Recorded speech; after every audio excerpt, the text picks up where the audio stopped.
دوستو اس ویڈیو سے ہم چالو کریں گے اردو کا جو نثری حصہ ہے۔ اس سے پہلے ہم نے نظم کے حصے دیکھے تھے، جس میں غزل، قصیدہ، مرثیہ، پھر نظم، پھر اور نظم کے کیا کیا سرمایہ ہیں ہمارے پاس، وہ سب ہم نے دیکھے تھے۔ اس ویڈیو سے ہم بات کریں گے نثری حصے سے، اور اس ویڈیو میں ہم شروع کریں گے داستان سے۔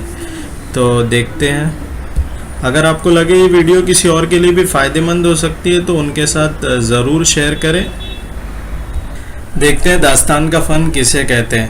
تو اردو کی نثری داستانیں، اس کے ایک مصنف ہے جن کا نام ہے پروفیسر گیان چند۔ انہوں نے کیا لکھا ہے؟ انہوں نے لکھا ہے کہ چیمبرز آف انڈیا کے ایک مضمون نگار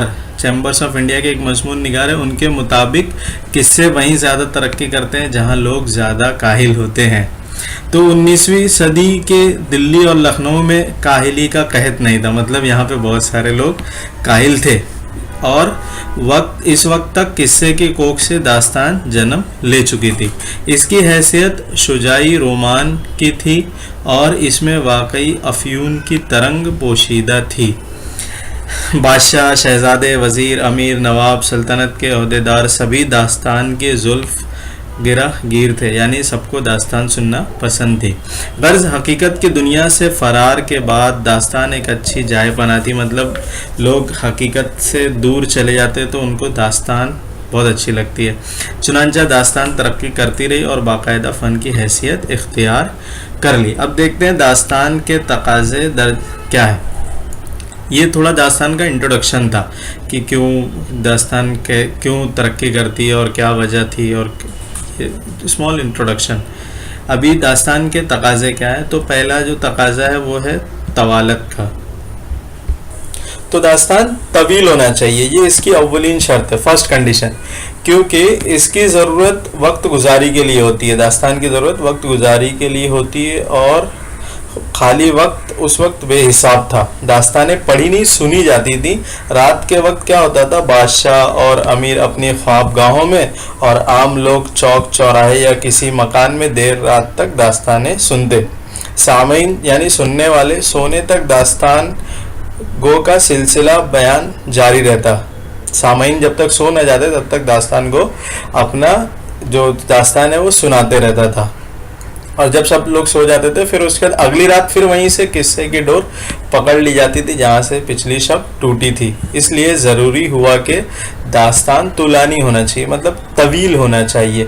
اس لیے سہل سا نسخہ یہ استعمال کیا گیا، مطلب اس کے لیے یہ آپشن نکلا کہ کہانی میں کہانی جوڑ دی جاتی تھی۔ اس سلسلے میں 1000 راتوں کا افسانہ مشہور ہے، الف لیلا۔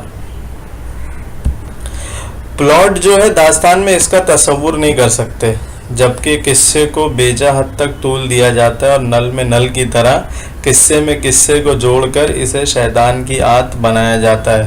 تو اسی لیے پلاٹ کا تصور نہیں کر سکتے، کیونکہ پلاٹ تو ناول کے ساتھ وجود میں آیا، اور مطلب پلاٹ مطلب بہت شارٹ، بہت ہی پرفیکٹ ایسا ہونا چاہیے، لیکن داستان میں اس کو ایکسپیکٹ نہیں کر سکتے، امید نہیں کر سکتے، اس کا تصور ہی نہیں کر سکتے داستان میں۔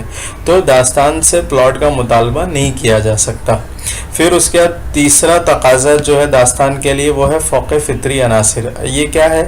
تو فوق فطری عناصر دیکھتے ہیں۔ داستان کی دوسری خصوصیت ہے ہمارا ہی نہیں بلکہ تمام قدیم عالمی ادب، جیسے کہ ہومر کی ایلیڈ اور اوڈیسی، پھر فاؤسٹ کی ڈیوائن کامیڈی، شیکسپیئر کے ڈرامے، ملٹن کی فردوس گمشدہ، فردوسی کا شاہ نامہ، کالی داس کے ڈرامے، رامائن، مہابھارت، یہ سب میں فوق فطری عناصر نظر آتے ہیں، اور یہی زمانے کی ریت رہی ہے۔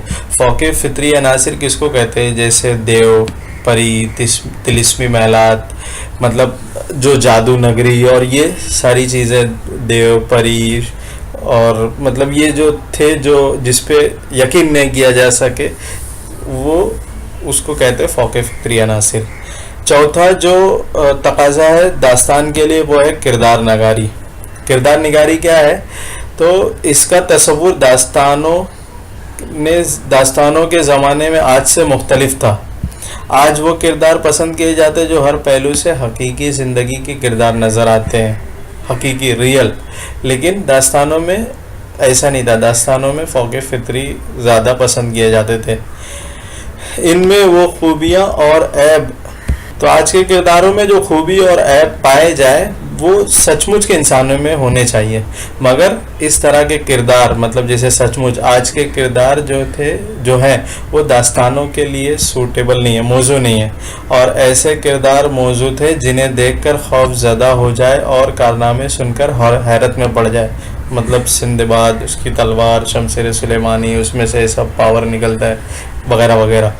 تو داستانوں میں ایسے کردار ہونے چاہیے یا ایسے کردار ہوتے تھے جو خوف زدہ کر دیں اور ان کے کارنامے سن کر لوگ حیرت میں پڑ جائے. جبکہ آج کے جو کردار ہے وہ کیسے ہونا چاہیے کہ ان میں جو عیب یا خوبی ہو وہ آج کے سچ مچ انسانوں میں جیسی خوبی اور عیب ہوتے ویسے ہونے چاہیے. تو ہماری داستانوں میں بہت کثرت سے اونچے طبقے کے لوگ یعنی شہزادے اور امیر زادے پیش کیے جاتے تھے. جیسے باغ و بہار میں ایک سوداگر زادے کا قصہ ہے، باقی تمام داستانوں میں بادشاہوں اور شہزادوں کا ذکر ہے. پیشہ ور لوگ جیسے خدمتگار، خواجہ سرا، چڑی مار وغیرہ کے کردار برائے نام ہے، بہت مشکل سے ملے گے، نہیں تو زیادہ تر اونچے طبقے کے لوگ ہوتے. تو اونچے طبقے کے کرداروں کی پیشکش بھی ناقص اور ایک رخی ہے. نیک لوگ شروع سے آخر تک نیک ہے اور بد سراسر بد ہے. اس کے علاوہ غیبی امداد داستان کے کرداروں کو موقع ہی نہیں دیتی کہ ان کی صلاحیتیں بروئے کار آئیں. مثلا جیسے کوئی خطرہ درپیش ہو تو کردار سلیمانی ٹوپی اوڑھ کر ہیرو دشمن کی نظروں سے اوجھل ہو جاتا ہے. مطلب جو ہیرو کا کردار جو کر رہا ہے وہ سلیمانی ٹوپی اوڑھ کر دشمن کی نظروں سے اوجھل ہو جاتا ہے. تو مطلب یہاں پہ جو غیبی امداد کی وجہ سے جو کردار ہے ان کو موقع ہی نہیں ملتا کہ وہ اپنی صلاحیت پیش کر سکے. داستانوں کے کردار انسان ہی نہیں حیوان بھی ہیں اور عجیب و غریب مخلوق بھی. یہاں دانا الو ہیں اور دانشمند بندر ہیں اور ایسی بھی مخلوق ہیں جو نصف انسان اور نصف حیوان، مثلا گھوڑا یا مور، یہ بھی حسب ضرورت اپنا اپنا پارٹ ادا کرتے ہیں. تو یہ بتا رہے ہیں کردار نگاری کے بارے میں. تو اس ویڈیو میں اتنا ہی. اگلی ویڈیو میں ہم بات کریں گے درس اخلاق کے بارے میں، جو 5واں تقاضا ہے داستان کا. معاشرت کی مرقع کشی اور منظر نگاری یہ بھی تقاضے ہیں داستان کے. تو اس ویڈیو میں اتنا ہی. اگر آپ کو لگے کسی اور کے لیے بھی فائدہ مند ہو سکتی تو پلیز ان کے ساتھ ضرور شیئر کریں تاکہ وہ بھی فائدہ اٹھا سکیں.